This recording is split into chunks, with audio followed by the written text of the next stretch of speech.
And welcome back to the NWA 1984 project. I'm your host, Alex G. And with me, as always, is Matt Riley. How you doing tonight, Matt? Oh, I'm playing hurt. Again. You Yeah. are a warrior, my friend. I'll tell you that much. It's true. Yeah. It's true. On this episode, we're going to have another closed circuit event live from beautiful St. Louis, Missouri at their Checkerdome. Main event of this show will be King Kong Bundy taking on Bruiser Brody for the NWA World Heavyweight Championship. Again, you know what's funny about St. Louis is that, Brody would often go to St. Louis and he would have to change his name to King Kong Brody due to the fact that they had, the Bruiser there already. So what do you do now? do you still call him King Kong Brody versus King Kong Bundy? I don't know. He's Bruiser Brody. Fuck it.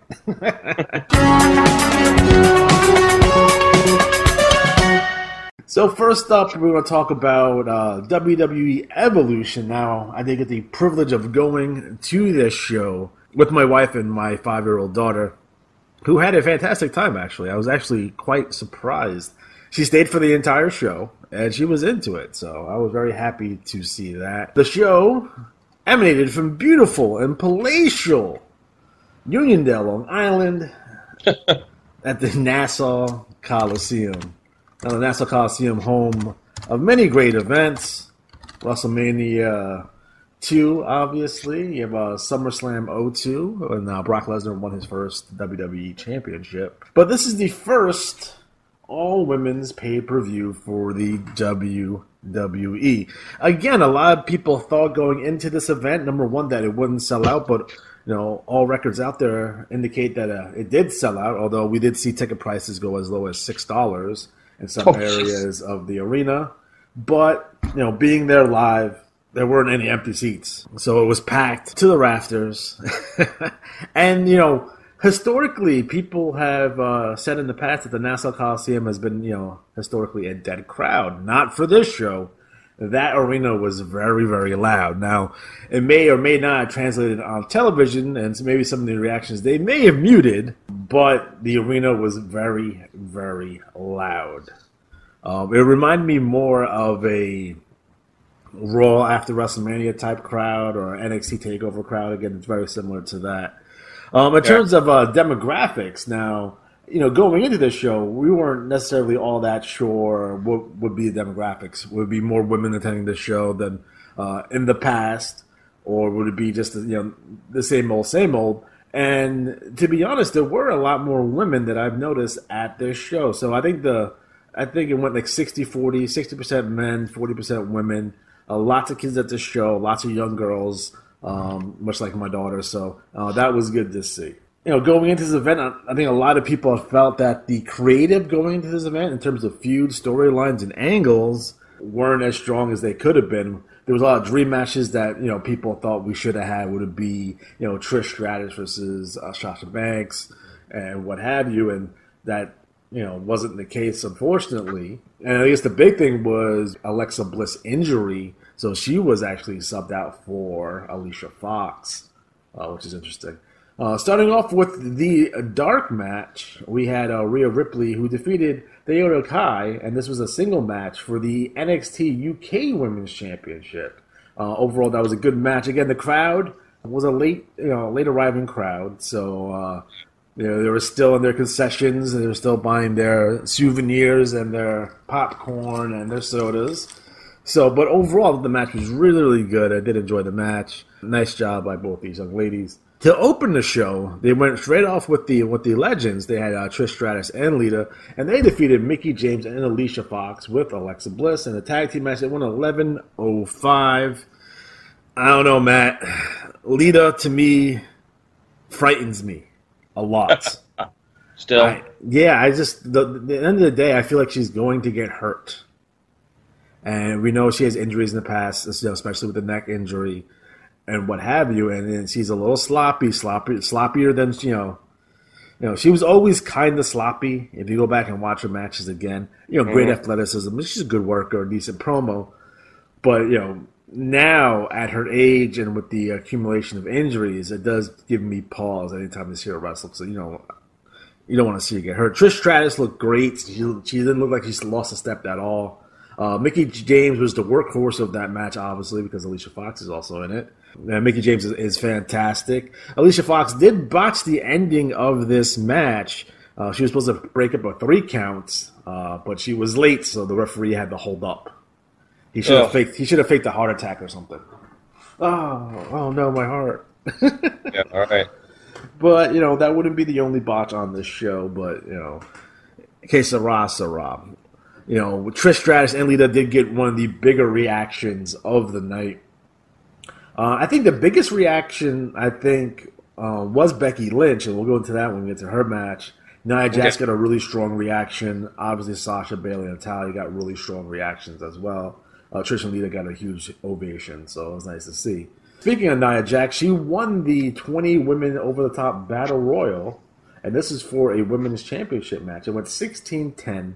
We did see a lot of legends in there. Who was the best legend? Who was the worst? I would say it's hard to say when it comes to like Kelly is an injury waiting to happen. Oh no. Alundra Blaze is way up there. She hasn't worked in such a long time, so she was very limited on what she could do.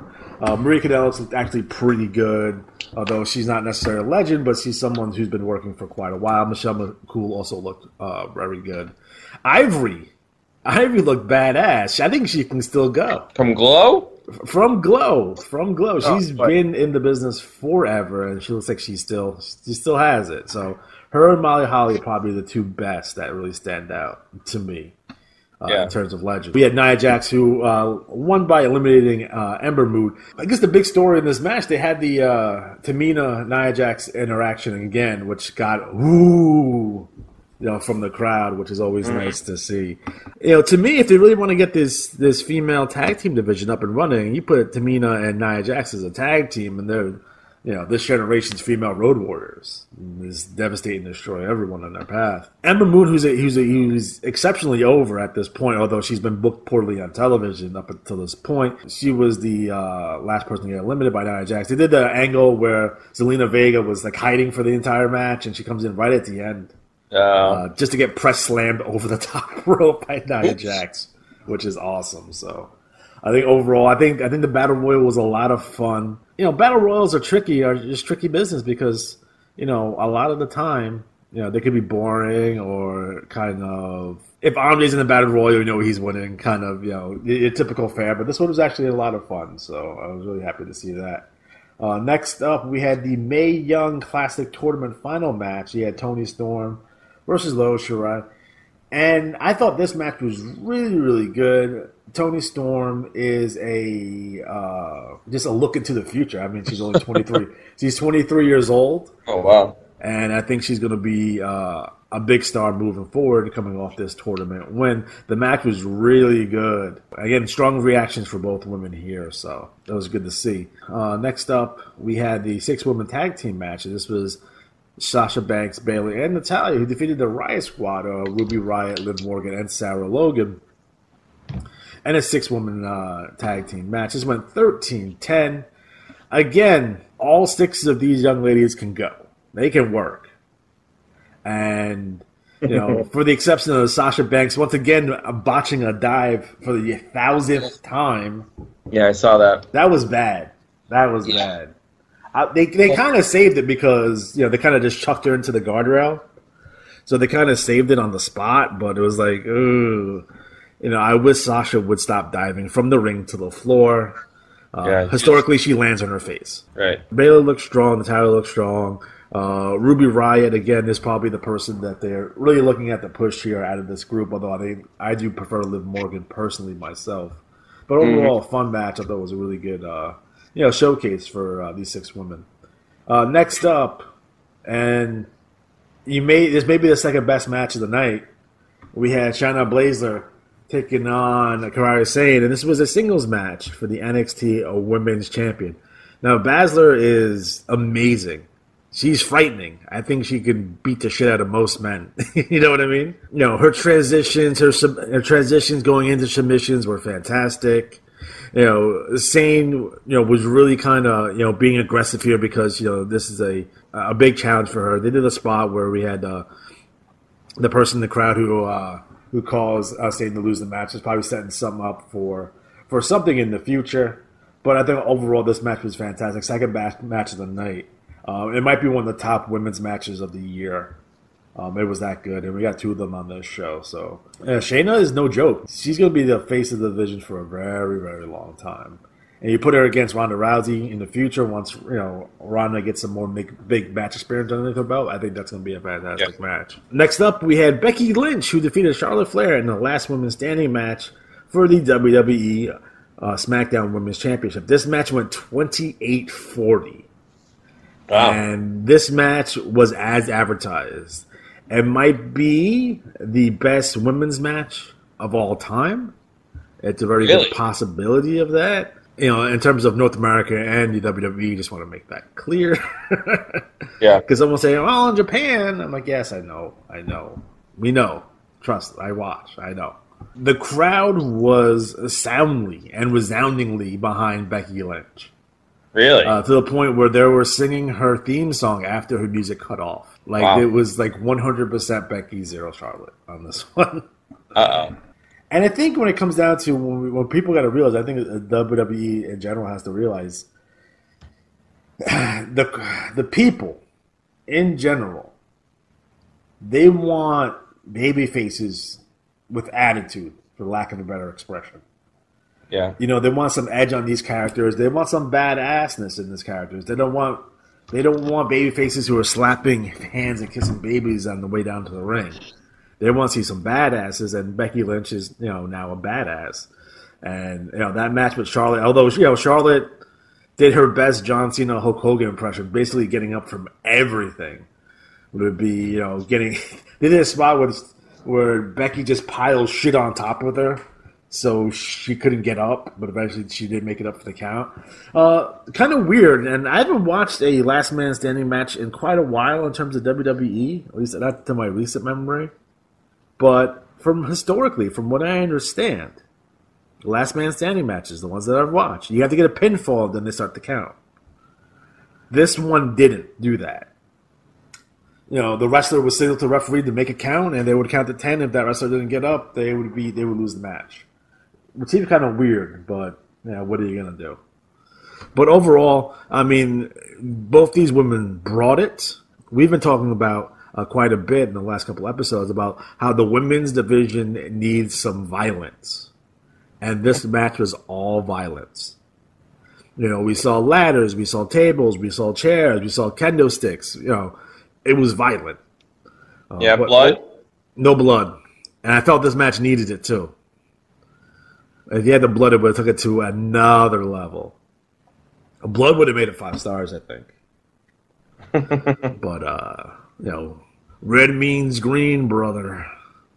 I think the crowd went home happy knowing that Becky Lynch had defeated Charlotte Flair. So, a lot of anti-Charlotte out there. And I don't really know why. Well, I understand why. Anyone that's going to be pushed as, the company favorite, it's always going to get a negative reaction. Would it be John Cena or Roman Reigns, or in this case, Charlotte Flair? So, they should use that, but they don't. They go against the grain here, which is weird. But what are you going to do? And then in the main event, we had Ronda Rousey defeated Nikki Bella by submission. This was a single match for the women's with the Raw Women's Championship. A lot of people, I thought this match, and especially the people in the crowd, thought this match was going to go 5 minutes. Ronda was going to come in and just fucking devastate, destroy, Goldberg style, and beat Nikki here. But they did some good spots where Brie was helping out Nikki, and they did a couple of ring post spots to kind of give Nikki the advantage. But at the end of the day, Ronda did come out on top, and it was a decent match. I mean, Ronda still has still has much to learn, and she's still very green, but they're doing a nice job of protecting her at this point. They're not asking her to do too much, but, at a certain point, people are going to want to see her, have a match, a quality match, a real quality match. she's getting graded on the curve right now, which I think everyone understands that. But, we'll see what she does with Becky Lynch at Survivor Series. She's going to be champion versus champion. I don't know if it's title for title, but we'll be Becky Lynch and Ronda Rousey at Survivor Series. So, looking forward to that. But I think overall, this show was a lot of fun. Again, your opinion's always slanted, especially when you go to a show live. Yeah. Because wrestling, regardless of what the WWE says, wrestling is a live event form of entertainment. It's not necessarily at its best or its pinnacle when you're watching it by yourself, eating a Hot Pocket in your mom's basement. You know what I mean? So it's not supposed to be consumed that way. You're supposed to consume it with a large group of people. That's the intention here, regardless of what anyone says. The crowd was hot. Unfortunately, yet again, it seems I'm attracted to these people. Sitting behind me are the smarkiest of the smart Mark fans. Oh, boy. Which is awful. Who felt the need to give us running commentary like they're Jerry the King Lawler and JR throughout the entire show, which is awful. If my daughter wasn't there, I probably would have told them to shut the fuck up. Again, you'll get these kids, they're, anywhere from like 17 to 19, 20 years old. And, they think they know everything, but, when you listen to them, you learn real quickly that they don't know anything. Another pet peeve of mine about going to wrestling shows is the chanting or the weird chants. A couple of John Cena chants broke out when Nikki got some offense. A couple of Daniel Bryan chants got out there when Brie Bella got some offense. Someone tried to yet again start a Chris Benoit chant, which is off-putting at this point. I think someone tried to do a "she got herpes" chant, but that's the funnest part. That's the funnest part about a lot of these. Some of the more stupider chants is like when they die a death, and it's like one person screaming. Herpes at the top of the lungs. It's kind of hilarious. And then, those gentlemen behind me also made sure to make note was like, if this is an all-women show, how come they have male referees and Michael Cole's doing commentary? And it was I don't think it was ever advertised as an all-women show. It was the first women's wrestling pay-per-view. Mm-hmm. You know what I mean? So I don't know what they're trying to get at or what their intention for bringing that up 3 times was. In addition, the people, I don't know, Matt, you go to a lot of sporting events, whether it be Red Sox games or what have you. You ever get these people who they sit right in front of you and they get up and leave fucking all the time? Like, what the fuck are you guys doing? Like, I would say every match they get up and left and then came back. And sometimes they wouldn't even come back with, like, concessions or snacks or nothing. They would just get up and left. It's fucking weird to me. Like, you're sitting there watching wrestling and someone gets up and, you have to, we're leaving again, blah, blah, blah. It's fucking annoying as hell. If you're a type of person that likes to get up and leave, make sure you purchase yourself, like, the end seat so you're not disturbing everyone else. It's fucking god-awful. But overall, the Nassau Coliseum was electric. The crowd was very intense, and overall, it was a quality show. Definitely one of those shows that most people should probably go out of their way to watch. I thought it was a lot of fun. Do you think they'll have a second one? I think so. I think this will be yearly now.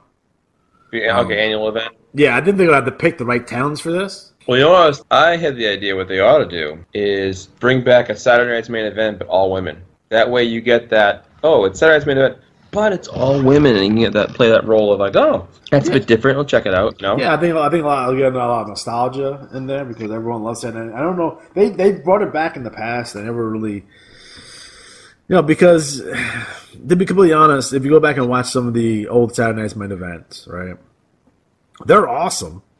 But the reason why we're awesome is because we didn't get those types of matches on television ever. With the advent of putting non-squash matches on Monday Night Raw, it's essentially the same thing. But I do like the layout, the music, and the feel of that show. There's some things they can do with some legacy properties which they're not using, which they should be using, but they're not.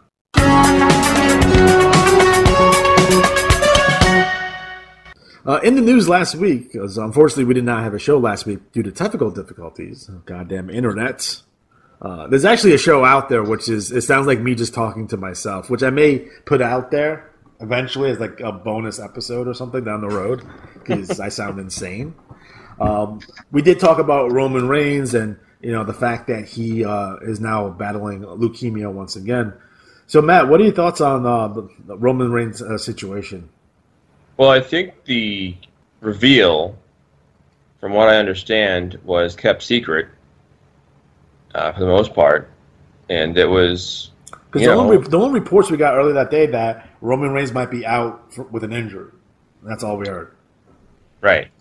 Going through this situation is tough, and I think regardless if people, some people like him, some people don't.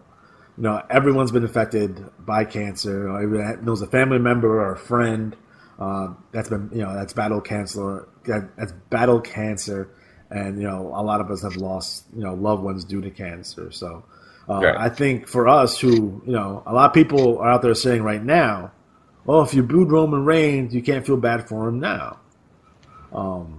I don't think we were never on the anti-Roman Reigns bandwagon. We would bitch about how he was booked, but I think we always preferred those conversations that we thought he was a good wrestler, he's a good promo, and he's a guy that works hard. And, put in the right situations and the right character development, he could be what everyone wants him to be and be that, that John Cena level, Hulk Hogan level star. Unfortunately for him, he has not been booked that way. He's been booked rather poorly for the last 5 years, and it's hard to come back from that. A lot of people hate him for whatever reason. I don't think we were one of those people, so I don't think we have to worry about being hypocrites here. Right. But when it comes to the Roman, overall, he's beat it before. We're hoping that he can beat it again, and not for nothing, he could be done with wrestling. We don't know. Well, that's the thing I think people aren't considering, that this could be the end of it, and that's like the seriousness of it. You got to consider how lethal leukemia is, and he's brave right now, but I can think of numerous times. Like I said, we all lost somebody to cancer, leukemia, and I don't know, man. It's a scary thing because you can think you're going to beat it, and then boom, So hopefully, and I think he's a young daughter at home and stuff like that. So it's a lot of other things to consider here. Not just because you like you just like someone's character on TV. Don't be ridiculous here, guys. Also, a lot of people were upset on the internet that they turned Dean Ambrose that night. Matt, what are your thoughts on the turn from that evening? It was good. I think they could have done a little more drama out of it, but I think overall, what made it work really well was the timing. Was that you didn't see it coming because you thought, well, they're going to milk this feel-good moment and then have him turn later, if at all. And I saw some tweets saying like, well, it's not going to turn now. Whoops.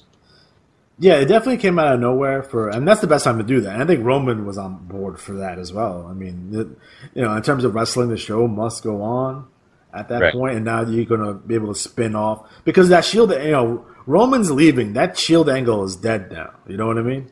Yeah. So what do you do with Dean Ambrose and Seth Rollins? You put them against each other, so that can lead into something. Hopefully a big WrestleMania match down the road for them, which would be fantastic because Dean's coming back from his injury. He was out for a very long time, and Seth has been really carrying the load here. He's probably definitely one of the top 5 workers in the promotion currently. So I'm happy to see this feud, and I hope it's a blood feud. I hope it gets violent. I hope Hell in a Cell type stuff here, because it can be built up that well. But I think for me, me and you both, we wish Roman Reigns the best, and hope we get to see him in a ring once again. And if you're that guy who's been tweeting that you think the fact that his leukemia is a work to get him over, you're a piece of shit, and you should not be on the internet. I'm pretty sure you shouldn't be interacting with people. Right. Because you're just a piece of shit. Speaking of shitty things, Crown Jewel is this Friday. We haven't talked a whole lot about it because I don't think it was something necessarily worthy of the discussion. But, at this point, looking at their show. Now, I'm pretty sure we're on the same page in terms of this, Matt. we don't think they should run that show. And if it was my company, I would not run that show. If it was my company, I wouldn't took that money. But it's hard to say because that's a lot of fucking money. Yeah. It's a lot of fucking money, and you do have investors and what have you to worry about with this. So, I'm not necessarily gonna go out of my way to watch this show. I'm not really interested in this show. I'm not interested in the return of The Undertaker and versus DX and with Kane and all that nonsense. And I don't want to see these geezers wrestle. The ironic part is these guys came from a generation where they would make fun of the guys like Hulk Hogan and Randy Savage who still wrestled, and they're technically older. So just keep that in mind. But, we found out, pretty recently that John Cena will not be attending this show. He probably had an advice of his agent because there would probably be a PR nightmare for him. And then recently, as of today, we are 99% sure that Daniel Bryan's also not going to this show. Yeah, they essentially wrote him out. They wrote him out. Now it's going to be Joe versus AJ Styles in Saudi Arabia, which is a nice match to see, but I don't know if we're going to get a title switch out there. And then we have the Universal Championship, Brock Lesnar taking on Braun Strowman. Do you think Brock has another run left in him, or you think, Braun needs to come out strong here, win the belt, and kind of establish him as the new top guy? I think you do that. I think you have to go with Braun, just because Brock is box office poison. He's not around. He's just no one gives a shit about Brock Lesnar. I think at this point they've gotten everything they can get out of Brock. He doesn't need to go away and maybe come back for another one, maybe around WrestleMania season. I'd like to see another Brock versus Kurt Angle match. That would be nice to see down the road. But he can do some of these kind of freak show fights or freak show wrestling matches, and you kind of keep him away from your main programs and your titles. Right. You can do some stuff with that. Or you can always have The Rock come back and he can fight Brock Lesnar. You can do a lot of different things here. But I do agree. I think Braun should go over here and pretty convincingly, at this event. So.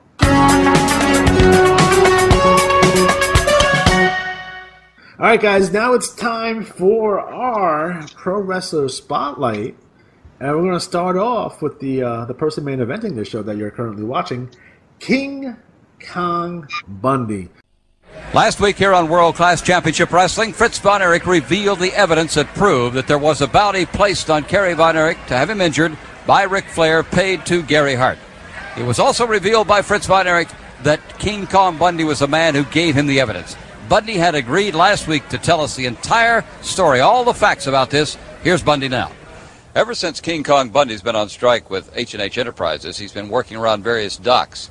And he agreed to meet us down here today where he's been working with his size and strength, that's a living, and talk to us about the $12,500 bounty check. King Kong, explain how this happened, how you decided to pass the information to Fritz Von Erich. Well, Mercer, I was in Atlanta, Georgia. I was there wrestling. Gary Hart told me, when you go to Atlanta, Georgia, Ricky Flair has something to give to you.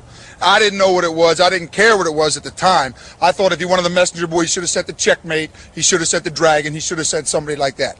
But anyway, what I got that night in Atlanta, Georgia was the check for the hit on Kerry Von Erich for $12,500.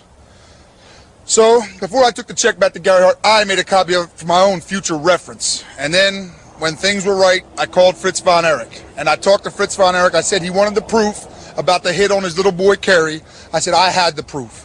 And the funniest thing, Fritz Von Erich, I decided $10,000 was the price. I would tell Fritz Von Erich I would settle for 7 or 8, and Fritz Von Erich, all he would go for was $5,000. He wanted the proof so bad, but all he wanted to pay was $5,000. So at the time I was on strike, $5,000 is $5,000. I needed a little cash, so I decided to take it. But anyway, I want to talk about something else too, Bill Mercer, about my contract with Gary Hart. Right. He's claiming I have a personal service contract with him that I can't terminate, but he can. Well, I talked to my lawyer. I called my lawyer in Atlantic City, Saul Goldberg, who's one of the toughest, sharpest attorneys in Atlantic City, New Jersey, and you know what kind of town Atlantic City is. Saul Goldberg told me Gary Hart doesn't have a leg to stand on. So if he wants to sue me, let him go ahead and sue me. From now on, nobody gets a nickel of my money but me. Now, as for Kabuki, he's been saying a lot of stuff about Kabuki, too, and me. Well, anytime Gary Hart wants to find out who the better man is, myself or Kabuki, I've told matchmaker Ed Watt, my name will be put on a contract anytime. Anytime. I don't care if it's here, Texas, Atlanta, Georgia, anywhere, the country, the world, I will face the great Kabuki and defeat him. I told Gary Hart this. Anytime you want to find out who's the better man, me or Kabuki, just let me know. So you're now an independent operator. You're working your own business. That's right. I told matchmaker Ed Watt, Bill Mercer, I take matches on my own from now on. Gary Hart, H&H, Armand Hussein, I have nothing to do with them. They don't have a say in what I do. I'm the man now. I do things on my own. Well, that's Bundy's explanation. We tried to get Ric Flair's reaction to that, but he was unavailable for comment. Good afternoon, Ric Flair Enterprises. This is Nora Jean. Nora Jean, this is Bill Mercer, World Class Championship Wrestling in Dallas. Could I speak to Ric Flair, please? Mr. Flair is not in the office right now. Can I take a message? Well, I have left word several times for him to return my message, and I have not heard from him yet. This is very, very important. Well, I've given him several of your messages, and I know he'll get back to you just as soon as he can. You know how busy he is. Well, yes, but this is really very urgent that we hear from him. Would you please have him call, return them? Well, I'll give him another message. I'm sure he'll get back to you just as soon as he can. All right, well, thank you very much. There was a bounty. Fritz has the proof. Bundy has admitted that he was the man who gave the information to him, and Ric Flair does not comment, neither does Gary Hart. There's got to be a rematch between Flair and Kerry Von Erich. So, Matt, what are your thoughts regarding Bundy? I enjoyed Bundy, and I think that we need more fat guys in wrestling. I agree. Like, even in WWE 2K18, and I'm assuming in WWE 2K19, you can't create fat guys. Like, what? Look at Bundy on this show. He's not necessarily fat. He's husky, but he's not fat. Illustrated magazine, along with senior editor Bill Apter. And today on Pro Wrestling Illustrated press conference, we're speaking with King Kong Bundy. Our first question, why do you insist on pinning your opponent's shoulders to the mat for a 5 count instead of a conventional 3 count? You know, when I first started wrestling, I used to pin a man for a 3 count like everybody else. And one time something happened. Some geek got out of the ring after being in there with me, and he had the nerve to go around telling people he got a fast count. So now when I beat him, nobody has got reason to say you got a fast count because I hold him down for a full 5. That's why. Okay, I want to quote something here. Tommy Rich and Brett Sawyer have said that you're just big, fat, and clumsy. How do you react to that? Tommy Rich and Brett Sawyer. Well, you know, let me tell you something right now. After those 2 sawed-off little geeks are going to find out exactly how clumsy I am when I crush both of them like bugs. I'm an athlete. I'm a world-class athlete, and I don't appreciate those 2 little geeks saying that about me. Tommy Rich. Okay, well, our fan question this week comes from Fred Mitlitsky of San Francisco, California. And he points out that you were first discovered in a bar in Atlantic City, and that at that time you considered yourself the toughest man in the world. Now that you've gone up against the world-class competition of professional wrestling, do you still consider yourself the toughest man in the world? I am definitely the toughest man in the world. I'm the only man in professional wrestling has never been body slammed. That's why I have my $15,000 challenge to anybody, anywhere in professional wrestling or out of it that can take me off my feet and slam me. That's $15,000. And I want to see one of those little geeks like Tommy Wildflower Rich or one of the Sawyer sisters. I want to see them take King Kong Bundy off his feet and slam him.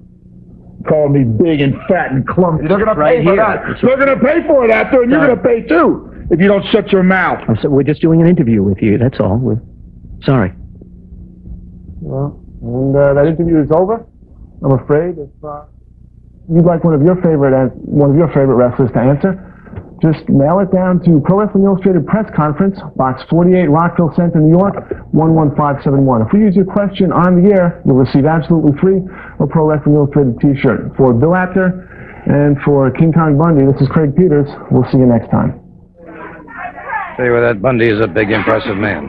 440, 450 pounds, I guess depends on whether he's eaten recently or not. He's a big man. He's got $15,000. Anybody that can get in that ring, pick him up, put him over their head, and slam him, they're going to be very, very wealthy very quickly. And I think it would be a prize that everybody would want to try. And I think that's the problem. I think, you know, it's just you want to have a diverse cast of characters.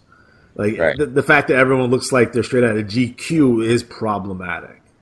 Right, and that's one of the things I think, when you have, what makes wrestling so dynamic and entertaining is when you have that variety, you have that unpredictable, the different styles, and, if everyone just looks the same, it gets boring.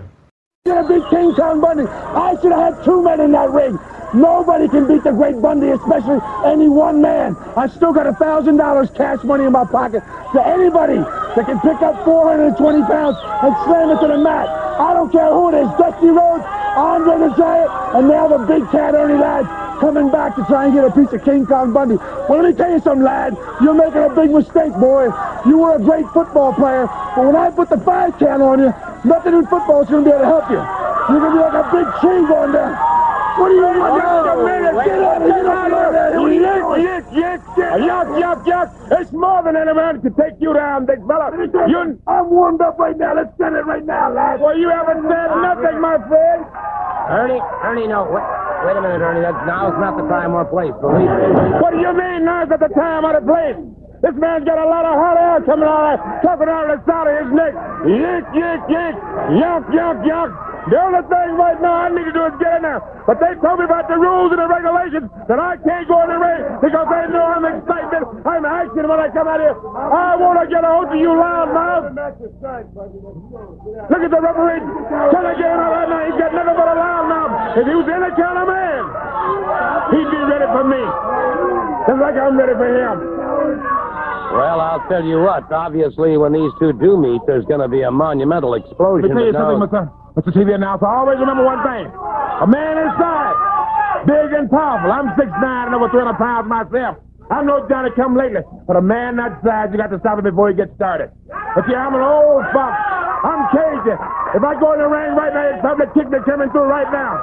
Then I'd be mad. He'd have the edge. But when we get here together at the same time, I would have the edge because I'm the smartest. I'm 6'9", over 300 pounds, with a size 17 shoes.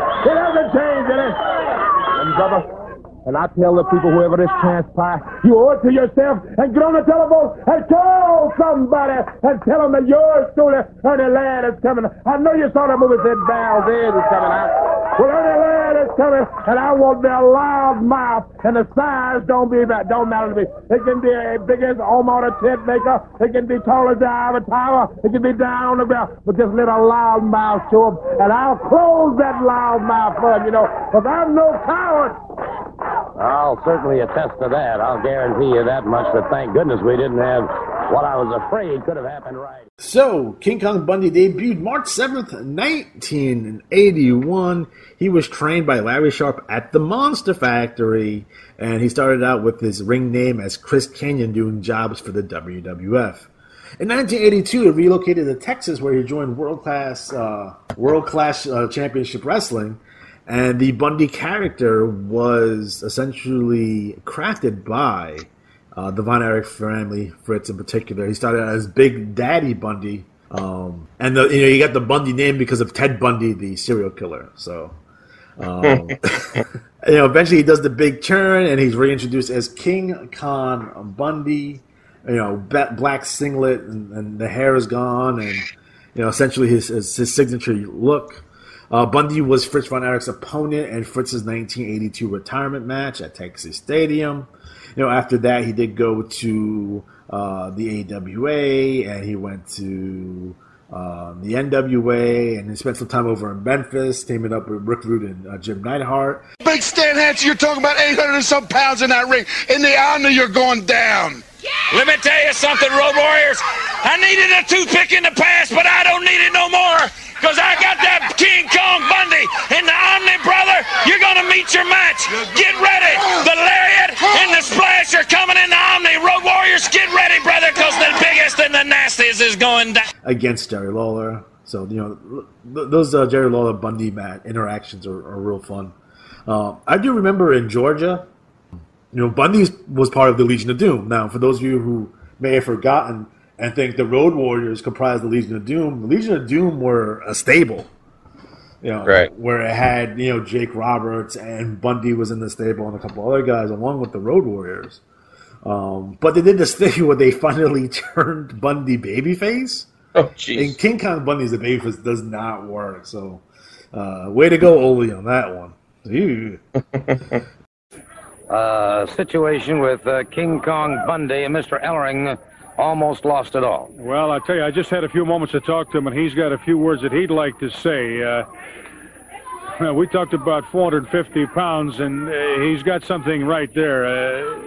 He's the wrong guy to have against you, and if he comes out here, you can talk to him, Gordon. Fair enough. All right, let me just have a word or two with King Kong Bundy. He obviously overheard a conversation that was not intended for his ears, but he took his own action. You know, Gordon, I've been listening to stuff like that all my life. Things that Precious Paul Ellering was saying about me. I've been hearing people say that about me all my life.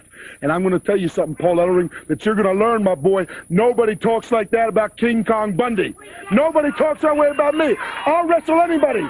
If the money's right, Paul Ellering, I'll wrestle anybody. And I've just added a new faction that King Kong Bundy is going to go after in particular, and that's the Legion of Doom. That's right. I don't care if it's the Road Warriors. If anybody needs a partner, against the Road Warriors, just give me a call anytime, anywhere. I may have to wrestle my partner the very next night, but it doesn't matter. I want the Road Warriors, and I want the Legion of Doom. And let me tell you something, Paul Ellering, I'm not going to rest until I've got a piece of your hide, boy, because you owe me that much. What about that $15,000? That's right, the Road Warriors, anytime they want a shot at my $15,000 challenge, just let me know, because those two muscleheads will never get that money from me, Gordon. That means anybody else, though, Anybody that wants the $15,000, but the Road Warriors in particular, I want them in the ring. The $15,000 challenge, a match, anytime, anywhere. Like I said, any wrestler, you need a partner against the Road Warriors, you call King Kong Bundy. Thank you so very much, and there's a man who means business. But that means, too, that $15,000... After that, he makes a couple of appearances over in New Japan in early '85, but he officially debuts on March 16th, 1985 in the WWF, defeating Mario Mancini. He was first managed by Jimmy Hart, and he was basically dominant.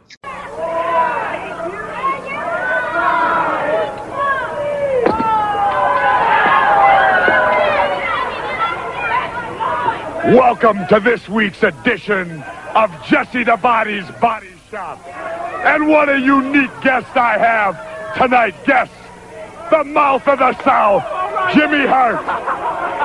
And possibly the biggest man I've ever seen, King Kong Bundy. First of all, Jimmy Hart, I got to ask you, my man, what an army you're putting together in the World Wrestling Federation. Baby, when Greg the Hammer Valentine wanted to put together this organization, man, we got Jim the Anvil Neidhart, a strong man, baby, and then he wanted a giant, and you're looking at him right there, baby, 455 pounds, King Kong Bundy! Well, let me say this, and I'll call this guy Mr. Bundy. Mr. Bundy, because in my opinion, here is a giant of a man. I want you, Mr. Bundy, would you turn around and show the people your back? The back? You want to see the left? I want to see the back. Look at that back. Look at the size of that back. Now you're looking at the west screen of the drive-in. Wrestling, the biggest man in professional wrestling, King Kong Bundy. 6'6", 458 pounds. And you know, Bundy, and let me say, it is a pleasure to be here on your show. I want everybody to know why I'm beating people for a 5 count. Because I want you to know, when you're in a ring with King Kong Bundy, I want anybody, whether it's the Junkyard Dog, Jimmy Snuka, Hulk Hogan, when you're beat by Bundy, I want you to know you've been beat. I don't want to hear nobody crying, nobody whimpering about no fast counts. You know, when I put you in that corner and I give you that big avalanche, I don't care who you are, you've got to fall and you're going to get a 5 count. Do you hear that? You're going to get a 5 count. 5, not 3 from King Kong Bundy. That's it for this week's Body Shop, Daddy. You know, he started doing the 5 count, which is amazing. Love that. Which is a great gimmick. I really wish they would bring that back. He defeated one of your favorites, SD Special Delivery Jones, at WrestleMania 1. That match was announced to last only 19 seconds, but it was 17. It remained one of the shortest matches in WrestleMania history until Kane defeated Chavo Guerrero Jr. in 8 seconds. In September 1985, Jimmy Hart traded King Kong Bundy to Bobby Heenan in exchange for Adrian Adonis and the Mystic Link. I think Bobby got the better end of that deal. Yeah. Let's Take you now, ladies and gentlemen, to Rowdy Roddy Piper. Hello, my champion! I have an announcement that I would like to make to you on behalf of all the wrestling fans in the entire world. I have a humanitarian award to give to the great King Kong Bundy. We have had across America a terrible situation where kids have been getting sick and the public has been getting sick, and they finally figured out that it was from watching Hulk Hogan time and time again that were making these people vomit. And I would like to congratulate the man that put Hulk Hogan in the hospital and cured the entire America. You are wonderful. My pleasure. Hey, Rod, I want to congratulate you and Ace on what you did to Mr. T, laying flat out in the middle of the ring and whipping him like a dog. No, wait, you are the limelight right now, brother. I want you to know something else. Mr. Bobby the Brain Heenan, I want you to know I was watching, and Hulk was down there and his bones were cracking. Hey, every time I smashed into Rod, each and every time I could feel a bone like this seem to give way and crack, and it was great. It's kind of like Liberace playing a piano, going from high to low. And then there was all them people. They were sitting down there, and they were crying. You know why they were crying? They were so happy because Hulk Hogan finished. You are the greatest individual I have ever seen. You're looking right here at the world champion of the entire service. Who masterminded it? Bobby the Brain. He joined the Heenan family and started feuding with King Kong Bundy, and they did a lot of, they did the angle where Bundy broke Andre's sternum. They cut his hair with Big John Studd. That was a lot of fun. All right, fans, on the heels of WrestleMania, the first thing I did, immediately hop on a blower and head down under, down to Australia. Tell me I didn't love that country. And did they love the World Wrestling Federation? Bobby Heenan, you can perhaps appreciate that. The reception of the World Wrestling... What are you laughing about? Or what's this? I've got more serious things on my mind to concern myself with than You're laughing about this hat? You look like the doorman at the plaza, and you're laughing at my hat. Yeah, you look like a boomerang salesman out of work. How do you like that?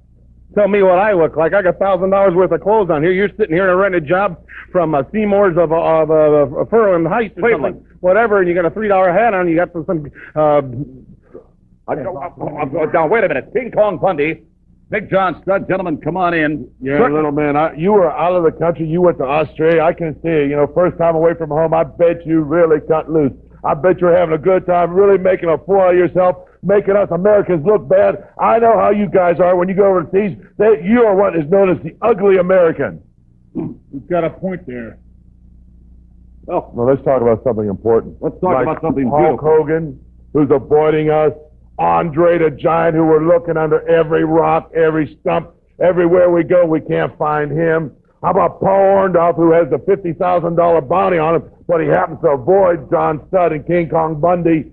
How about trying to find somebody to slam? I got to up it. I'm going to put up $15,000 plus his gold necklace to anybody can slam me. About 30 grand all That's told, right, 30,000. Maybe they'll bring some of the big boys out from behind the rocks they're hiding. Speaking of big boys, let's talk about King Kong Bundy. Giant Stud's talking about impossibilities, slamming Bundy your stud, beating Bundy your stud, beating us singly, beating us as a team. It can't be done. The man that put Hulk Hogan in the hospital, the man that beat Hulk Hogan, I had him laying flat in the middle of the ring, and I go to the door, and what was it? Was that a regulation-sized door? No, you probably had the door cut down. You couldn't have get through that thing. Well, King Kong Bundy, don't ever think I'm a normal person. You're a normal person. I'm not a normal person, but like I said, nothing's changed. It's all the same. We're going to get the world heavyweight title. Whether I get it, the Giant Stud gets it, it doesn't matter to us as long as we have it. And Hogan and Giant, you just keep running, just keep running. I thank you, And I gentlemen. got one question to ask What's you. that? Was that hat a gift? Well, of course it was. It was a gift. Obviously, nobody's in their right mind would pay for something like that. Wait a minute. This was a gift from the Prime Minister of Australia, Prime Minister Hawke. And you sit there and you... Oh, my word. What? I can't. Wrap it up, little man. Thank you. I'll take care of the interview. Thank you, Just wrap John it up Studd, like you said, right? King Kong Bundy. I heard And thank about you, Foster Brooks or Foster Larder or somebody like that. And then September 23rd, 1985, they used to do this weird thing at MSG house shows every once in a while. They used to name them. They're kind of like pay-per-views. Okay. The main event here was King Kong Bundy, who faced Andre the Giant in the match called the Colossal Jostle. Oh, boy. Imagine that as a pay-per-view name today. The Colossal Jostle. Yeah, it's pretty bad. After that, Bundy started targeting Hulk Hogan in the WWF Championship in late 85. They did the big angle on Saturday's main event where Hogan was facing Magnificent Morocco. When Bundy came out and ambushed Hogan, and him and Morocco beat the piss out of Hogan and gave him severely bruised ribs. At that angle, essentially was the build-up for WrestleMania 2. It was in the steel cage match, and it was the fired time ever that they used the big blue steel cage. Right. They did that. They did that. I mean, it's been explained to me that they did that because Hogan's feet was so big that he couldn't climb the cage otherwise, like the fence cage. Yeah. The chain link cages that they had, so they had to give him a special cage. But they used that cage for a very long time, until like 97. They used that cage for forever. Tomorrow night, right here in Toronto's Maple Leaf Gardens, promoter Jack Penny presents the card the whole wrestling world is talking about. The Midgets, the children's favorites, they'll be there in tag action. Also, Jerry Allen will take on Barry Horowitz. And in tag action, the Rougeau brothers, Jacques and Raymond, will take on the Conquistadors. Outlaw Ron Bass returns. He takes on the big man from Australia, Outback Jack. Also in tag action, the Killer Bees, B. Brian Blair and Jumping Jim Brunzell, will face the Islanders. Greg the Hammer Valentine, he goes against the Barber Brutus Beefcake. Ricky Steamboat returns, and he will battle Killer Khan. And topping it off, that tag team match everyone is looking forward to, the one and only Hulk Hogan, along with Bam Bam Bigelow, will face the $1 Million Man Ted DiBiase and King Kong Bundy. Well, I'm talking okay now. I'm alive and well, and I'm 99% almost ready. But I'm going to be sitting at ringside. Because, Hogan, I know you didn't have a good Christmas. I know you sweated it out. You were looking every day for something under that tree. A hole, someplace you could hide. But you can't hide anymore. Because King Kong Bundy and the $1 Million Man have plans for you. Big plans. You're going to make their New Year's. Yeah, it's really disgusting, Hogan. A man like you tells all the kids out there, say your prayers and take your vitamins, and then you pick on a man that's a manager, not a wrestler. Here you are, near 300 pounds, the big man that you are, supposed to be an inspiration to all the kids in the world. And that's what you tell them. And do a despicable thing like that. Well, I'm a man of class, and I'm a man of character. And I'm not here because I need the money. I'm here because I want to be. I'm here to prove something. King Kong Bundy and I both would like to have you all by ourselves in that ring. But oh no, you got to go get this flamethrower, this great big man, and hide behind him. Well, let me tell you something, Bam Bam Bigelow. When you start doing cartwheels and handsprings, this man's going to jump up and take your head off, right, Bundy? Hogan, you're slime. That's right. And Bam Bam Bigelow, can you imagine? $1 Million Man, you're probably the greatest technician in the sport today. What good can a cartwheel do you in the ring? Where is that boy's head? When he was at that school for troubled youth where he spent most of his life, I think they did something to his brain there, either a complete or a partial lobotomy, because the boy's not thinking too straight. And like Bobby said, Hulk, you didn't have too good a Christmas, and New Year's ain't going to get no better. Oh, no, it's not going to be a very happy New Year this time. But we're all going to go out and celebrate, aren't we? You still going to have that party? Hey, big party. Sunday, I should say tomorrow night, right here in Toronto's Maple Leaf Gardens. Don't you dare miss this one. Thank you. Thank you, Teddy. After that, later in 86, Bundy reformed his tag team with Big John Studd and started feuding the Machines. And the Machines were Bill Eadie, Demolition Axe, and Blackjack Mulligan. Both of them wrestled under mask as the Super Machine and Big Machine. Every once in a while, they were joined by Andre the Giant as the Giant Machine, which was the gag. It was a joke, right? Like, oh, everyone knows it's Andre the Giant. And I'm pretty sure one time on an interview when they're trying to figure out on commentary when they're trying to figure out who it was, someone said, "I think it's Giant Baba." It's just hilarious. Oh, the name gave it away. Because if you look at Baba, you look at Andre, like they don't know, just know. That's even more funny, just to mention Giant Baba's name out of nowhere like that, because the WWE never really worked with All Japan like that, at this time. So Yeah. Every once in a while, in terms of machines, they were bringing like a Hogan machine, an Animal machine, or a Piper machine. A short while ago, my colleague Guerrero Monsoon had the occasion of an interview with the machines. Here's what they had to say. Gorilla Monsoon back in the locker room area with a mass of humanity. The machines about to endeavor here in a six-man tag team matchup. Super Machine, Okie Machine, and Hulk Machine. Hey, we have prepared many, many evenings for this match coming up.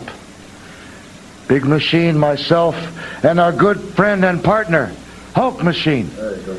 He has told us many things about our opponents, Stud-san, Bundy-san, and Weasel. Heenan.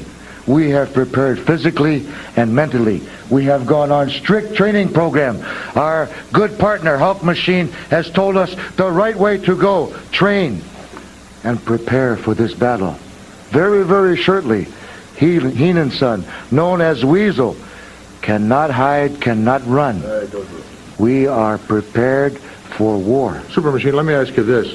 The Hulk Machine, is he going to wear a mask comparable to yours during the match? Hey, he has... This is not what he's going to wear during the match.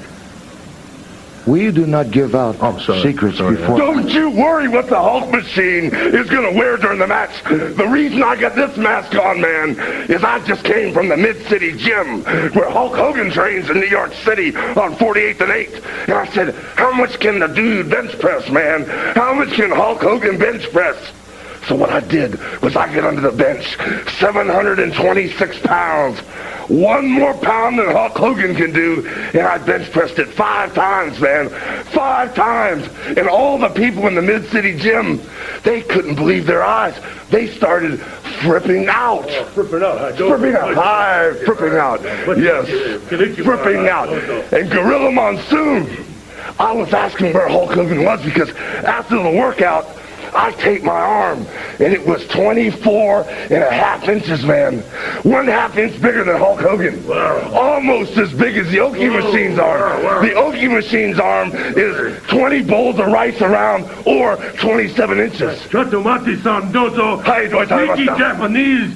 Do one more time. Secret weapon, Hogan-san, Machine-san. Hi. Unbelievable. Six-man tag team action against Stud, Bundy, and Heenan should be a classic, all coming up in just a moment.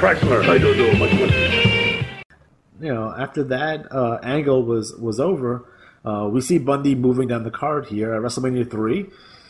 Bundy was involved in a 6-man mixed tag team match where he teamed up with Little Tokyo and Lord Littlebrook against Hillbilly Jim, the Haiti Kid, and Little Beaver.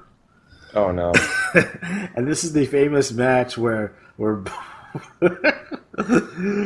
Bundy gave Little Beaver a body slam and then hit a big elbow. There's Little Beaver all over this place.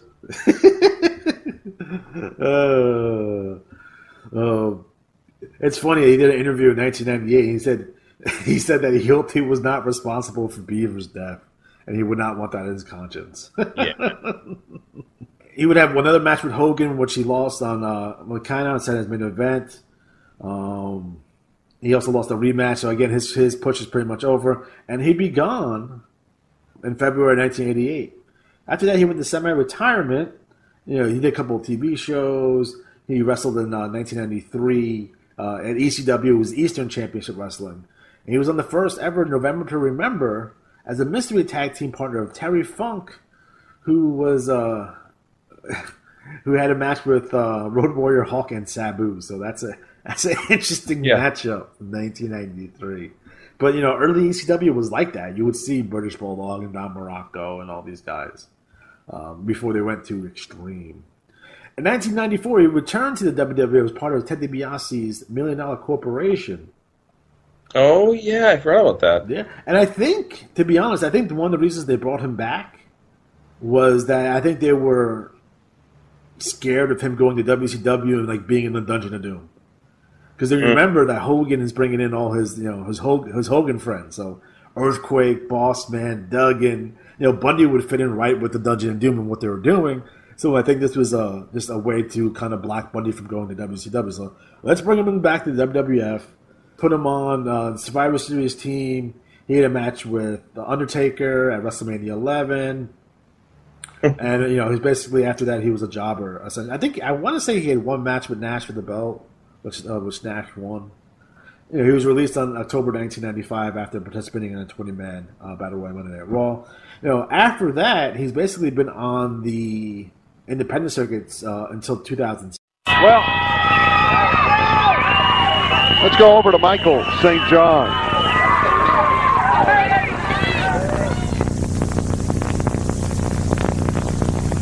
The problem with Jake the Snake, and especially that snake. Hey, I don't have a problem with Jake the Snake Roberts, but this isn't the San Diego Zoo.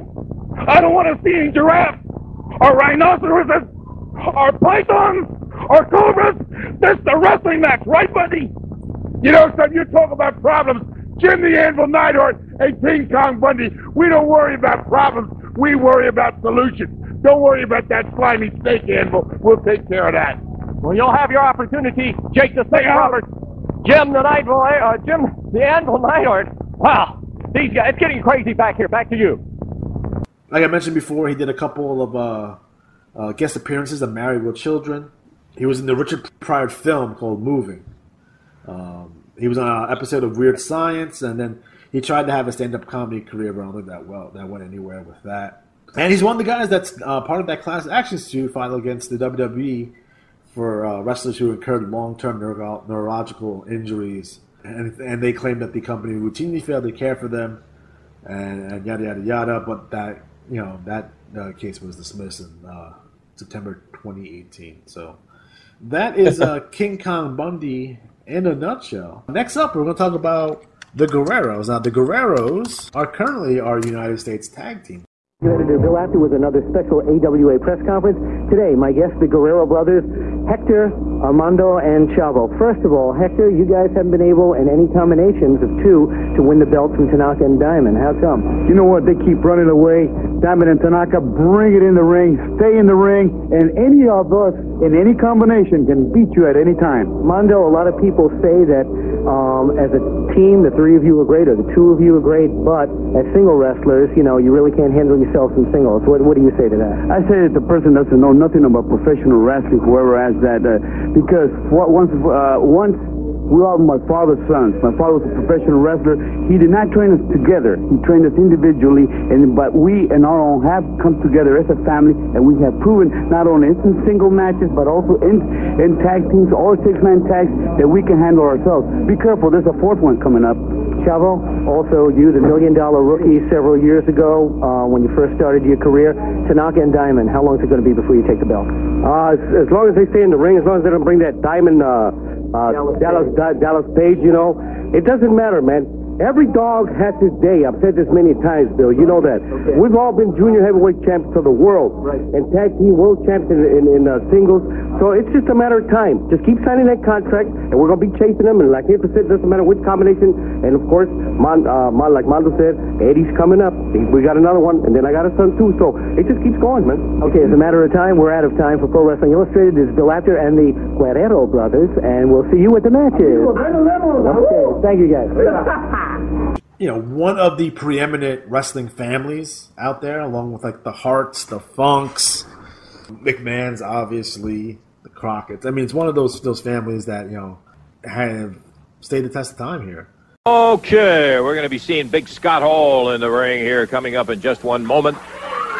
Before we do, as we had previously had a visit from Hector, we had told him that was an unscheduled one. He just had to come out and make himself known. We had said we're going to, what in the world is the wild Mexican guy? What in the world have you got? Wait a minute. Let's put this over here to the side over here. Okay. See, in my country, we don't go around yelling to all you little boys and girls that there's a fat person coming down and try to get down the chimney with all the presents. You see, we bring a piñata. This is a Mexican fiesta-style piñata. That's P-I-N-A-T-A. You know, in our language, we got other letters besides the other letters that you have in yours. We got more letters because we're more sophisticated. You all remember, in the royal language, remember that, the royal race and the royal language.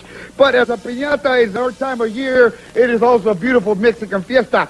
What we do with our kids, so we fill this piñata, we put all kinds of toys and all kinds of candy, and we put cacahuates, which I told a little while, which means peanuts, and we put all kinds of little fruits in it, and we hang it up in the top, Lance, and we blindfold a person, we turn them around, and we let them try to break it. Now, everybody goes through trying, which you're going to, if you could be not so nice to demonstrate today. No. No, wait a minute, Lance. Does everybody want Lance to demonstrate with me? Very. Yeah, you see? Come on now. Are you on Thanks a lot. Lance? Come on, Lance. Hey. Lance, did I tell you was my favorite gringo? Yeah. Okay, well, I would do it. What is it you want me to do? Okay, hold on. Well, first we got to do, I want you to hold that right there like that. Okay. We're going to take your anteojos are. You know what these are, right? Yeah. Remember I told you what those are in Spanish? Anteojos, lentes. Yeah, We're going to take these off, okay? Can you see? Yeah. Are you as blind as I am? Well, I don't know. Remember what your mother told you not to do when you were a baby? All right, hold on. All right, Hector. Let's get, hey, we got a match coming up. Wait a minute. Hold on. Listen. This is my time, okay? Are you stepping up for these gringos again or what? Hey, all okay, relax. Hey, you shut up out there. Just relax, okay? You're going to enjoy yourself. What's this? This is your flag. This is the best flag that ever lived. This is where you don't take it from. Remember that.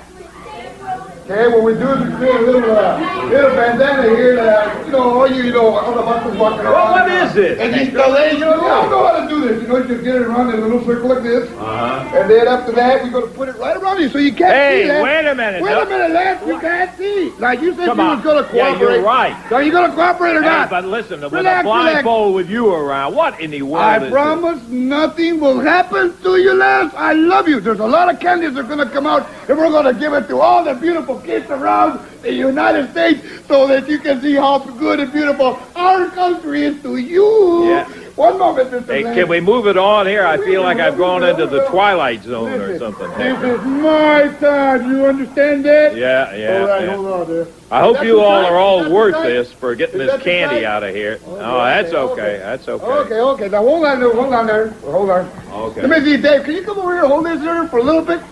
Don't worry. Just don't step too close to Lance. Stay right there. Stay right there. Don't move. Hey, don't be taking my mic. Wait, right there. Hold on. Wait a minute. Wait. Hold on now. Will this mic work? Yeah, anything you want to do. Yeah, this mic is working. What you got? Working? Where are you, Dave? Wait. This is turning off. Everybody, I'm going to put a mic off. here so we can hear you. Okay. All right. Now hold it for me, Dave. Just for a moment while I get them all set up and everything. All right. I won't twirl them around too much because you've got too many wires. I wonder if he's made out of some kind of computer or something. Hector. Okay, Lance. So now we got a little. What have I got here? Now you got a stick. You're gonna try to hit this stick, okay? Now everybody's gonna try to be quiet or help or yell or whatever you want to do. Hit it, Lance. That's right. So all I got to do is break it and we can get this thing over with? Well, you break it and then you get all the candies that come with it, and it's all for you and your kids. Okay. Okay, now, Lance, Okay, Lance, it's right above you, Lance. Hit it. Lance, hit it. It's right above you, Lance. Lance, wait a minute, Lance. It's to your left. Hit it, Lance. No, Lance. It's above you, Lance. It's above you. It's below. It's below, Lance. It's on the floor, Lance. Wait, a little bit to your right. No, wait, Lance. Wait a minute, stop now, I'll tell you where it's at. Where is it? I'll tell you where it's at. It's right above you, Lance. It's right above you. Hit it, Lance. Hit it, Lance.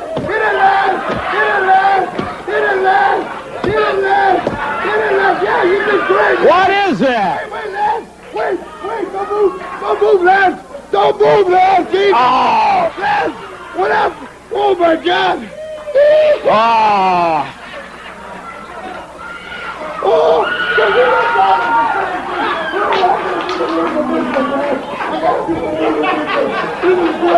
This is great.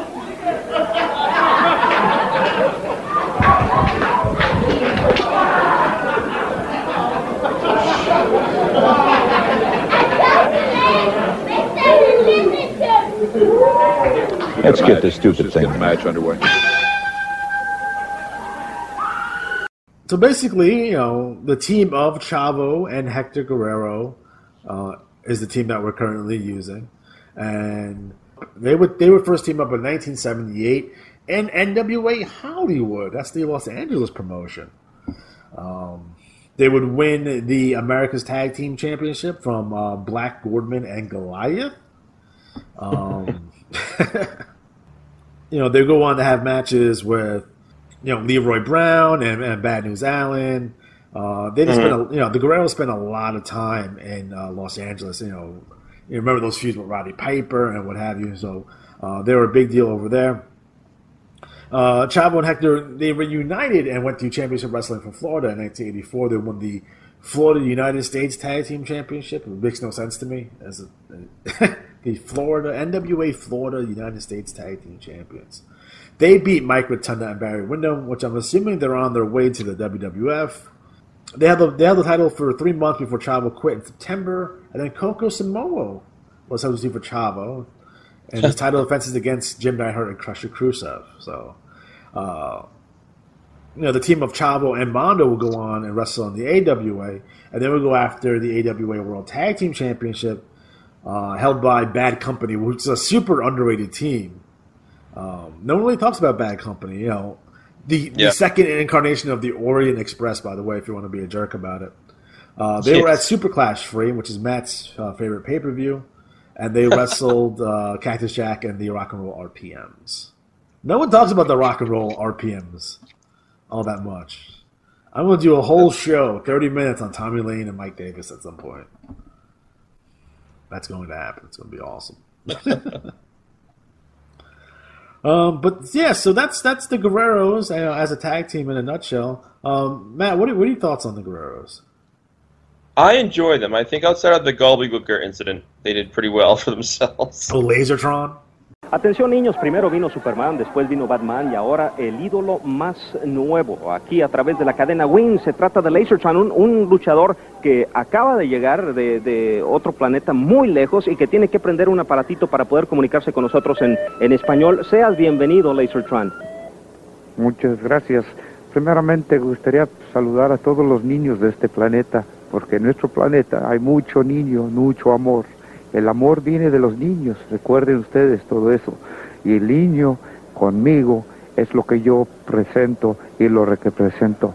Lo que estoy buscando es decir a ustedes, al niño los voy a proteger en cualquier sistema. Siempre recuerden que Lasertron es para ustedes. Lasertron, un luchador que se caracteriza por su estilo técnico, su estilo rápido, y un luchador que desde que yo lo conozco ha dicho siempre que a los niños que hay que practicar el deporte porque el deporte es salud. Mucha salud. Primero viene la salud, antes de cualquier cosa. Ahora se ven muchas cosas sobre la cosa de la droga. Siempre hay que decir no a eso, no a cualquier otra cosa mala, y siempre a las cosas buenas de Dios. Y siempre estar cerca de Dios. En esa forma siempre el amor abundará en este planeta. Lasertron, ¿por qué escogiste tú la Tierra para venir en este viaje? Porque es necesario el amor que se necesita representar en esta vida. Y más profundamente se puede por los niños, porque los niños son amor.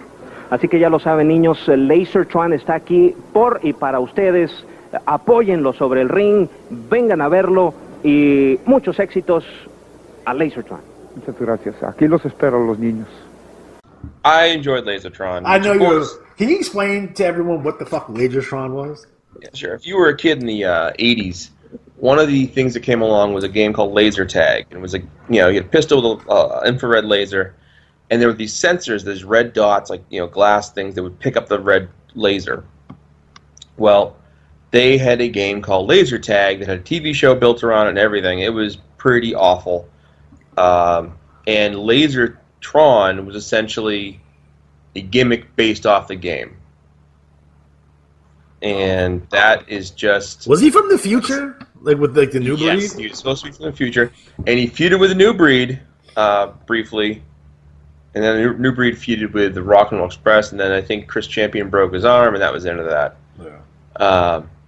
New breed also being a team that came from the future. Dusty was doing a lot of drugs at this time. Like, WWF was doing some cartoony shit, but they never brought some people in from the future. Yeah, if you look up Lasertron, you'll see like the arcade games, and it's not what I'm talking about. Lasertron was a pistol and a sensor that was belted onto you, and the sensor was actually part of Lasertron's outfit. Ridiculous. So, yeah, complete shill. Like, did the laser tag people go to Crockett and like, oh, we have an idea for a wrestler, do that. So I want to hear the full story about Lasertron. I guess he's most notable because you would see him on the Crockett Cup. He was on one of the Crockett Cups. Yes, and that was fun. So poor Hector Guerrero. He was both Lasertron and the Gobbledygooker. I'm surprised he wasn't a Doink or a Conquistador at some point. Yeah. But, I think, Hector, if you look at a picture of Hector Guerrero, he's the one that looks most like Eddie Guerrero. Like, they look very alike. Like, they look so alike at this point. Tenemos aquí al mayor y al menor de los hermanos Guerrero. Tenemos a Chavo y tenemos a Eddie. Es un gusto, como siempre, un placer estar aquí. Y ya que les tengo una sorpresa porque éramos 3, ahora somos 4. O sea, Chavo, Armando, Héctor, y ahora tenemos el más joven, Eduardo. Y ya lo han visto mucha gente no lo ha visto. Tiene más como menos que 2 años luchando. Y es de los buenos, pero se los quiero hacer una presentación formal. Eddie, este es el público televidente, fanáticos de la lucha libre, público, mi hermano. Bueno, mucho gusto, público. Bueno, pues es gusto, un placer estar aquí, Armando, siempre en la televisión, y pues siempre es un placer entrar a los hogares de nuestros fanáticos y esperamos que les brindemos a ustedes lo que están viendo, que es lucha libre. Yo estoy seguro que sí, y cuando tengan una oportunidad de que estemos en su área, háganos el favor de venir a vernos, porque a nosotros no siempre nos gusta conocer a fanáticos, y para eso somos, y ustedes no somos nada. Chavo, me estaba diciendo Eddie en entrevistas anteriores, en pláticas que teníamos, que pues realmente lo puse en una posición difícil. Le dije, ¿cuál de tus hermanos es tu pareja favorita?